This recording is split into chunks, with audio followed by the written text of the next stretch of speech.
سلام بچه‌ها، من تازه این کانال زدم. لطفا اگه ویدیو من خوشتون اومد حمایت کنین، ممنون.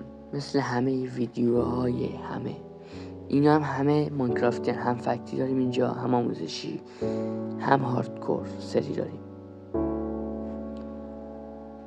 خب اینجا میخوام براتون یه فکت در مورد کریپر صحبت کنم.